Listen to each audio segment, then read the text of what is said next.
Hello everyone, I'm Asha. I'm a non-native English speaker and an ESL teacher based in Poland. If you are new in my channel, welcome, and please don't forget to go and subscribe to it if you like the content. Today we're going to talk about one of the most famous programs among young people, Au Pair. I took part in this program as well. However, I don't want to discuss my own experience in this exact video. I want to give you more general information.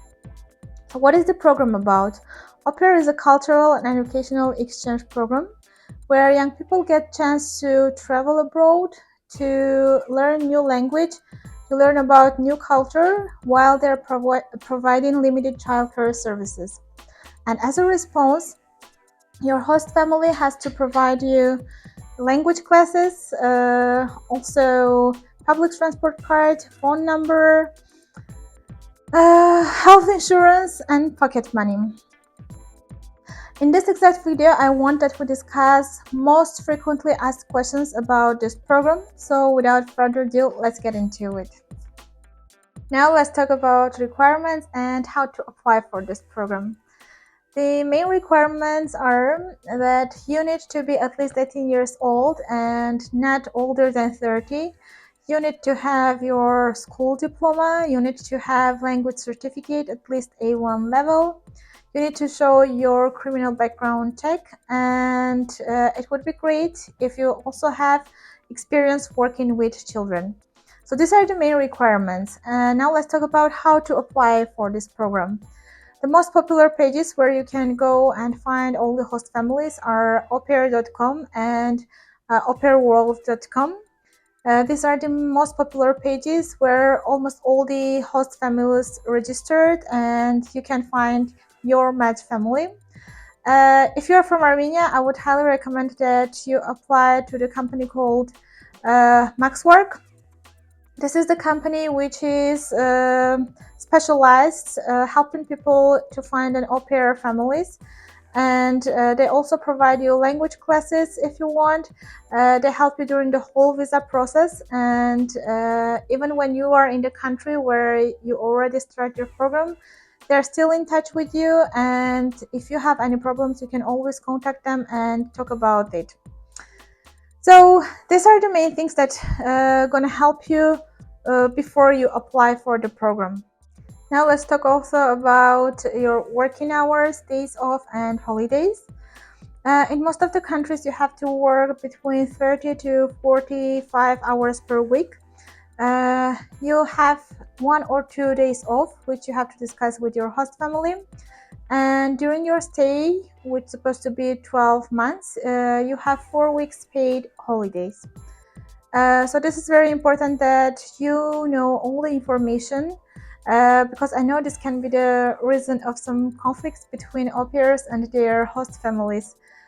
Please be aware about it. Check the information that you have in your contract. Now, when we know almost everything about the program, the requirements, and how to apply for this program, let's understand why lots of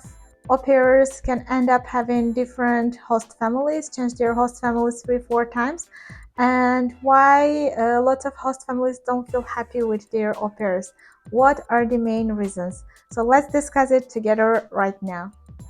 Make it clear that this program is not everyone's cup of tea.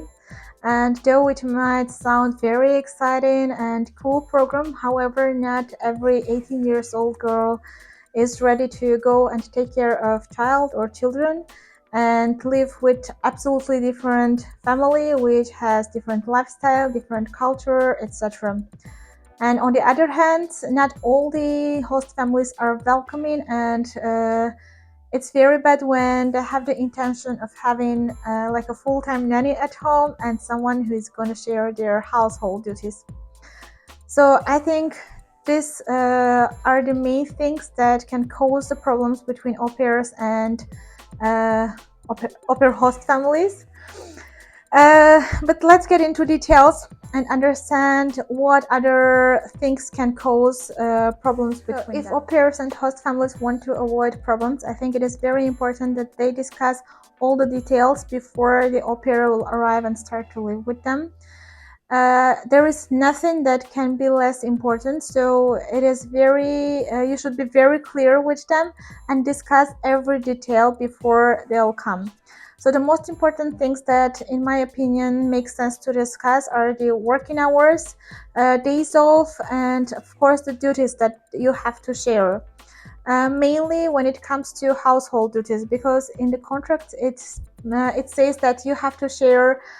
duties that are related to child. However, I know that most families expect that you share also household duties. So please be very clear, be very open about it. Even if you want that your au pair vacuum your flat twice a week, talk about it in advance and let them know. So the next topic of discussions and conflicts can be food, because as you know, in contract it says that host families has to provide your food and you don't have to buy food for yourself. But I know a lot of cases when, for example, au pairs go bed hungry, or they don't get enough food, or when they eat a lot, they get lots of comments. This is not my case. Like me, I had great hosting family, which I will talk about in my next video. However, I know this is very common between host families and au pairs. So please discuss it in advance. If you think that you are not able to provide enough food, maybe it's better that you pay more and they buy their food time to time. This case would be easier to avoid the problems.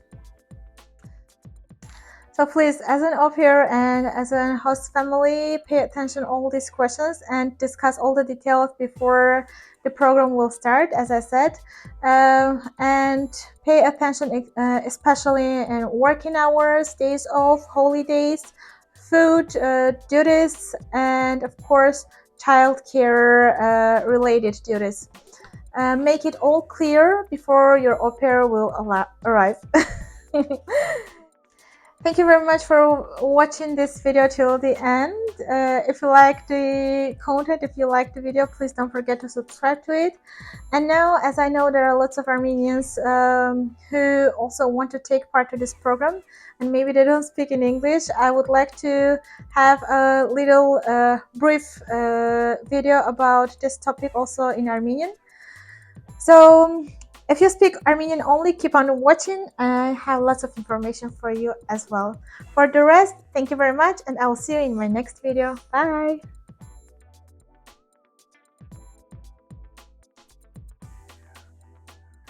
Ողջույն իմ սիրելի հայալեզու հետևորդներ, շնորհակալություն որ հետևում եք իմ ալիքին ու նայում եք իմ վիդեոները։ Խնդրում եմ մոռացեք բաժանորդագրվել իմ ալիքին, եթե ձեզ հետաքրքրում են թեմաները։ Ուրեմն, այսօր որոշեցի մի փոքր այլ կերպ նկարել վիդեոն եւ նաեւ տեղադրել հայերեն լեզվով տարբերակը, քանի որ գիտեմ, որ շատ հայ երիտասարդ աղջիկներ դիմում են այս ծրագրին ու հենց այս ծրագրի միջոցով են գնում արտերկիր առաջին անգամ։ Շատ կուզենայի փորձով կիսվել ձեզ հետ ու կարևոր խորհուրդներ տալ, մինչև որ կորոշեք դիմել ծրագրին ու կգնաք այլ երկիր ապրելու։ Ուրեմն եկեք խոսենք ամենակարևոր կետերի մասին, ինչի որ պետք է ուշադրություն դարձնել ծրագրին դիմելուց։ Նախ ամենակարևորը մի մոռացեք կարդալ պայմանները ամբողջությամբ, հստակ իմացեք, թե որոնք են ձեր պարտականությունները եւ որոնք են որպես au pair ձեզ հյուրընկալող ընտանիքի պարտականությունները։ Հայմիջալոց մոռացա նշեմ ինչի մասին էինք խոսելու հայերեն, au pair ծրագրի մասին էինք խոսելու։ Ուրեմն ինֆորմացիեք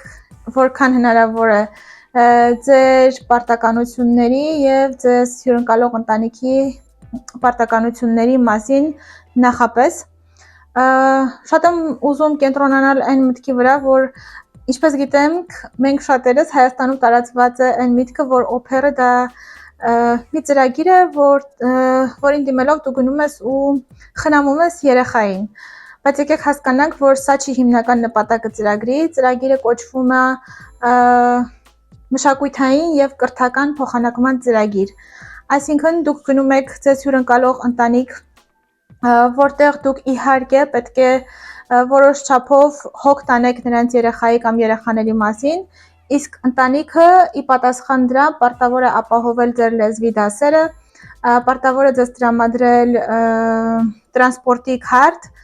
ձեր տարածքի համար, պարտավոր է ձեզ տրամադրել նաև առողջական ապահովագրություն, գրպանի գումար եւ հիմնական պայմանները սրանք են, բայց մի գնացեք այն մտքով, որ դուք գնալու եք ու հոգ տանեք երեխայի մասին, ու մի ընտրեք այնպիսի ընտանիք, ով որ միտված է միայն որպես իրենց երեխային նայող ինչ-որ մեկին ընտրել։ Պետք է վստահ լինեք, որ ընտանիքը այդ պայմաններին ծանոթ է ու ձեզ ընդունում է որպես իրենց տան լիարժեք անդամ ու պատրաստ է ձեզ տա այդ բոլոր պայմանները, որ դուք լիարժեք վայելեք ձեր ծրագիրը։ Ուրեմն, սա այսպես, ինչպես դիմել ծրագրին։ Նախ եկեք խոսենք ինչն են ամենակարևոր պայմանները ծրագրին դիմելու համար։ Ծրագրին դիմելու համար դուք պետք է լինեք նվազագույնը 18 տարեկան, առավելագույնը 30 տարեկան, չնայած ես ինքս համամիջ չեմ այս պայմանի հետ, ես կարծում եմ, որ հայերիս դեպքում հատկապես ցանկալի կլինի նվազագույնը դարձնել 22-23 տարեկան, որպեսզի մարդը բավականաչափ հասուն լինի։ Շատերս պատրաստ չենք դրսում ապրելու ու բոլորովին նոր միջավայրում հայտնվելու այդքան երիտասարդ տարիքում։ Դրա համար, եթե դու շատ երիտասարդ ես ու հիմա մտածում ես այդ մասին, ես քեզ խորհուրդ կտամ, որ մի քանի տարի սպասես նոր դիմես ծրագրին։ Այդպես ավելի ճիշտ կլինի քեզ համար։ Հաջորդ պայմանը պետք է ունենաք դպրոցի ավարտական ձեր դիպլոմը, պետք է տիրապետեք լեզվին A1 մակարդակ, նվազագույնը։ Հիմնական պայմանները սրանք են, բավականին հեշտ է, չկան շատ ինչ-որ խնդրահարույց հարցեր, իսկ դիմելու համար Հայաստանից իմ դեպքում ես դիմել եմ Maxwork ընկերությանը, որը ինձ օգնել է ամբողջ process-ում եւ ձեզ նույնպես խորհուրդ կտամ, որպեսզի դիմեք Maxwork-ին։ Նրանք ձեզ տրամադրում են լեզվի դասընթացներ, օգնում են ամբողջ վիզայի ընթացքում, այդ պրոցեդուրայի ընթացքում,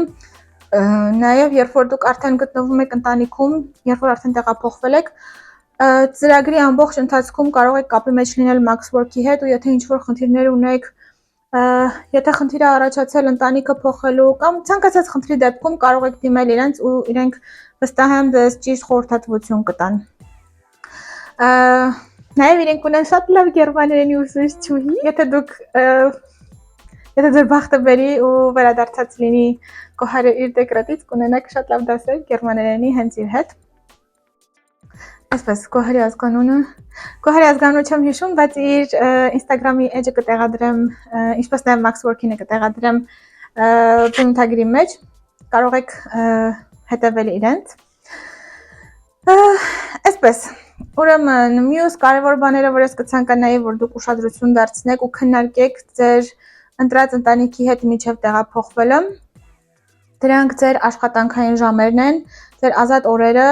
արձակուրդները, որովհետև դուք ունեք իրավունք աշխատելու 30-ից 45 ժամ շաբաթական, կախված թե որ երկիր եք գնում։ Դուք ունեք իրավունք 2 ազատ օր ունենալու շաբաթվա ընթացքում, որը նույնպես պետք է քննարկեք ձեզ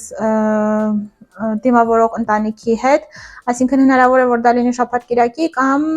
շաբաթվա ընթացքում, նախորդ քննարկեք ընտանիքի հետ եւ 12 ամսվա ընթացքում դուք ունեք 4 շաբաթ հանգստի իրավունք, այսինքն արձակուրդի իրավունք, որը վճարվում է։ Այս պայմանները եւս քննարկեք իրենց հետ ու ամենախնդրահարույց հարցերը, որ ես լսել եմ այլ օպերներից ու շատ է քննարկվում, դա տան մաքրության եւ նմանատիպ աշխատանքների հետ կապված հարցերն են։ Ցավոք սրտի շատ ընտանիքներ, երբ որ նկատում են, որ դուք չեք տիրապետում ինֆորմացիային ամբողջությամբ եւ իրենք կարող են օգտվել առիթից ու ձեզ գլխին ավելացնել շատ ավելի աշխատանքներ, քան դուք պարտավոր եք անել։ Ուրեմն հիշեք, որ դուք պարտավոր եք հոգ տանել երեխայի մասին ու ոչ ամբողջ օրը, սահմանափակ ժամեր կան, որոնք դուք պետք է տրամադրեք։ Ու եթե նույնիսկ խոսքը վերաբերվում է ինչ-որ տնային գործերին, դուք պետք է անեք այն, ինչ որ կապված է երեխայի ու ձեր հետ։ Մնացած գործերը պարտավոր չեք կիսել ընտանիքի անդամների հետ։ Սա նույնպես շատ կարևոր է, որ հաշվի առնեք ու քննարկեք ընտանիքի հետ ու ցույց տաք, որ դուք իրազեկված եք, դուք գիտեք, թե որոնք են պայմանները։ Այս դեպքում ձեզ կհարգեն ու երբևէ խնդիր չեք ունենա նման հարցերի։ Մյուս կարևոր կետը, որի կցանկանայի, որ դուք ուշադրություն դարձնեք, դա նախորոք որոշեք, թե քանի երեխայի մասին դուք կարող եք հոգ տանել, որովհետև երբեմն օփերները շատ ոգևորվում են, նույնիսկ եթե ընտանիքում կա 2-3 երեխա, համաձայնում են եւ տեղափոխվում են, առանց մտածելու դրա հետևանքների ու բարդությունների մասին։ Դրա համար, եթե նույնիսկ կա 2 երեխա ու դուք կարծում եք, որ կարող եք հոգ տանել երկուսի մասին էլ, նախորոք քննարկեք ու հասկացեք, որ դրա արդյունքում չեն ավելանա ձեր աշխատանքային ժամերը, դրա արդյունքում դուք չեք կորցրին ձեր ազատ օրերը ու մնացած պայմանները կամ ընտանիքի անդամները պատրաստ են կիսել ձեր հետ այդ բոլոր աշխատանքները։ Սա նույնպես շատ կարևոր է։ Որպես մի մարդ, ով ունեցել է փորձ, ես ձեզ խորհուրդ կտամ, եթե հնարավորություն կա, ընտրեք այնպիսի ընտանիք, որում ընդամենը մի երեխա է, դա ամենահեշտ տարբերակը կլինի ձեզ համար։ Հաջորդ հարցը, որի շուրջ շատ են լինում կոնֆլիկտներ ու խնդիրներ օփերների եւ նրանց հյուրընկալող ընտանիքների մասին, ցավալի է դրա մասին խոսել ու նաեւ մի քիչ ամոթ, բայց սնունդն է։ Ես գիտեմ շատ դեպքեր, երբ որ օփեր ընտանիքները ունենալով այլ մտածելակերպ, պատկանելով այլ կուլտուրայի, իրենք մի քիչ այլ կերպ են վերաբերվում այդ հարցին ու երբեմն կարող են խնդիրներ առաջանալ, չնայած որ իրենք պարտավոր են ձեզ տրամադրել սնունդ ամբողջ օրվա համար, բայց գիտեմ շատ դեպքեր, երբ ուղղակի եթե նույնիսկ իրենք տրամադրում են այդ սնունդը, կարող են ինչ-որ վատ մեկնաբանություններ անել ձեր ուտելու հետ կապված, ձեր սննդակարգի հետ կապված։ Խնդրում նախորոք նաև այս հարցը քննարկեք, օրինակ մի ամաչեք, որովհետև իրենք երբևէ չեն ամաչի ձեր հետ քննարկել ցանկացած հարց, որ իրենց դուր չի գալիս, դուք եւս բաց եղեք ու խոսեք այս մասին, հասկացեք պայմանները եւ եթե նրանք պատրաստ չեն ձեզ տրամադրել համապատասխան պայմանները, միգուցե նրանք պատրաստ են ձեզ ավել վճարել, որի դիմաց դուք կգնեք անհրաժեշտ ձեր պարագաները, սնունդը եւ այլն։ Այսպես, ուրեմն դուք ստանալու եք նաև գրպանի գումար, ես միայն գիտեմ Գերմանիայի պայմանները, որտեղ ստանում ես 260 եվրո, եթե ընտանիքում մեկից ավելի երեխա է, հնարավոր է, որ ձեզ վճարեն ավել, բայց հնարավոր է, որ նաև չվճարեն ավել, որովհետև պայմանագրում 260 եվրո է։ Փորձեք նախորոք ճիշտ կազմակերպել ձեր բյուջեն, որովհետև սա էլ է շատ խնդրահարույց, երբ օփերները չգիտեն ինչպես կառավարեն իրենց բյուջեն, իրենց թվում է թե երբևէ ոչ մի ուրիշ բանի համար գումարը պետք չի գա ու միանգամից ծախսում են ամբողջությամբ, բայց փորձեք խնայողաբար մոտենալ, որովհետև հնարավոր է, որ ձեզ գրքեր պետք կան դասերի համար, գրենական պիտույքներ ու հազար ու մի բան կարող է տեղի ունենալ, որի համար դուք պետք է ունենաք մի փոքր խնայողություններ, այնպես որ կարողացեք նաև ճիշտ կառավարել ձեր բյուջեն, երբ որ արդեն կլինեք ծրագրում։ Ուշադիր եղեք ձեր դասերի հետ կապված հարցերին, ուրեմն պայմանն էսպիսին է, պայմանագրում էսպես է, որ հյուրընկալող ընտանիքը կարող է վճարել ամսական 60 եվրո ավել ձեր դասերի համար, բայց ցավոք շատ դասընթացներ ավելին արժեն, քան 60 եվրոն ամսական, ու այս դեպքում արդեն դուք պետք է ձեր գրպանի գումարից ավելացնեք ու ապահովեք ձեր դասերը։ Իհարկե կան շատ ընտանիքներ, որոնք ամբողջությամբ են վճարում դասերի համար, նույնիսկ գնում են գրքերը ու անհրաժեշտ բոլոր պարագաները, բայց շատ ընտանիքներ ուղղակի վճարում են այդ 60 եվրոն, իսկ մնացած ամեն ինչ դուք պետք է անեք, եթե պետք է լրացուցիչ վճարել կամ գրքեր գնել, այդ ամենը դուք եք անելու։ Այս հարցին եւս ուշադիր եղեք։ Այսպես, կարծում սրանք են հիմնական ինֆորմացիան, որին պետք է տիրապետեք ծրագրին դիմելուց առաջ։ Ես քաջալերում եմ բոլոր նրանց, ովքեր ուզում են դիմել այսպիսի ծրագրին, կարծում եմ, որ այն կարող է շատ մեծ ճանապարհ բացել ձեր համար, եթե գիտեք ինչպես օգտվել ծրագրից ու եթե ինչ-որ հատուկ նպատակով եք գնացել ու ձեր նպատակը իսկապես կրթվելն ու նոր մշակույթին ծանոթանալն է։ Հակառակ դեպքում շատ մեծ է հավանականությունը խնդիրների ու նմանատիպ բաների մեջ ընկնելու, որից ցանկալի է խուսափել։ Ուրեմն հաջորդ ծրագրում, եթե իհարկե ես տեսնեմ, որ հետաքրքրություն կա նաև հայերեն լեզվով, կշարունակեմ այս նույն տեմպով ու նաև հայերեն կներկայացնեմ։ Հաջորդ իմ վիդեոյում ես իմ անձնական փորձով կկիսվեմ ձեզ հետ, թե ինչպես է անցել իմ 1 տարին որպես օփեր, ինչպեսին է եղել իմ ընտանիքը, ինչ դժվարություններ եմ ունեցել ես այդ 1 տարվա ընթացքում եւ բոլոր մանրամասները կապված իմ փորձի հետ։ Եթե ձեզ կհետաքրքրի, անպայման նայեք նաև հաջորդ վիդեոն։ Ես գիտեմ, որ YouTube-ում շատ քիչ տեղեկություններ կան ծրագրի մասին, իսկ հայերեն գրեթե անհնար է գտնել։ Դրա համար կարծում եմ, որ սա շատ օգտակար կլինի ձեր բոլորի համար։ Շնորհակալություն, որ նայեցիք մինչև վերջ։ Կհանդիպենք մյուս վիդեոյի ժամանակ։ Տեսություն։